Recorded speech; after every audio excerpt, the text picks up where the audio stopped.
தற்போது கிடைத்துள்ள முக்கிய செய்தி, மதுரையில் சட்டம் ஒழுங்கு குறித்து தமிழக டிஜிபி சங்கர் ஜிவால் ஆலோசனை ஈடுபட்டு வருகிறார். இது தொடர்பான முழுமையான விவரங்களோடு எமது செய்தியாளர் ஹரிகிருஷ்ணன் இணைந்திருக்கிறார். ஹரிகிருஷ்ணன், விவரங்கள் என்ன?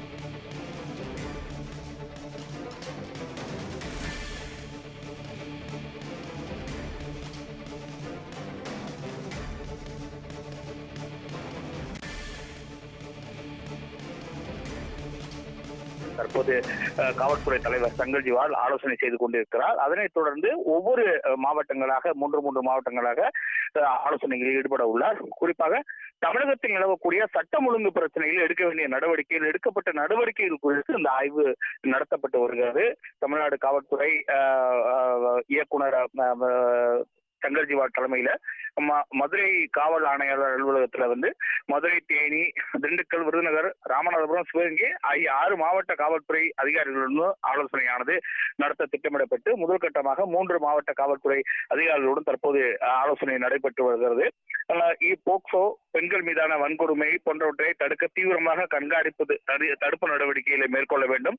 சைபர் கிரைம் குற்றங்கள், போதை வஸ்துக்கள் விற்பனை தடுப்பது தொடர்பாக தீவிரமாக கவனம் செலுத்த வேண்டும் என்கிற அறிவுரையை அவர் வழங்கியிருக்கிறார். அதனைத் தொடர்ந்து பல்வேறு வழக்குகள் மற்றும் அதனுடைய நிலுவை வழக்குகள் உள்ளிட்டவைகள் குறித்தும் ஆலோசனை செய்து கொண்டிருக்கிறார். தொடர்ந்து பல்வேறு நிகழ்வு ஆலோசனைகளை அவர் மேற்கொள்ள இருக்கிறார்.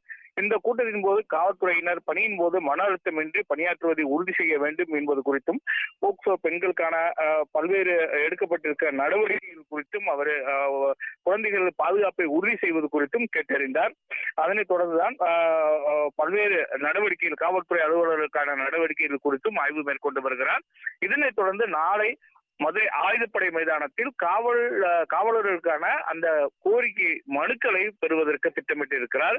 இந்த காவல்துறையினருக்கான அந்த குறைதீர்ப்பு கூட்டமானது நாளை நடைபெற இருக்கிறது. ஒவ்வொரு காவலர்களும் அவரை நேரில் சந்தித்து அவருடைய குறைகளை மனுவாக அளிக்க திட்டமிடப்பட்டிருக்கிறது. இப்படி 2 நாள் நிகழ்வாக இந்த நிகழ்வு தற்போது மதுரையில் நடைபெற்று வருகிறது. முதல் கட்டமாக காவல்துறை உயர் அதிகாரிகளுடன் ஆலோசனையும், அதன் பின்பு காவலர்களை சந்தித்து மனுக்கள் பெறுவதற்கான அந்த நடவடிக்கையிலும் தற்போது திட்டமிடப்பட்டு இந்த 2 நாள் நிகழ்வுகள் தற்போது நடைபெற்று வருகிறது.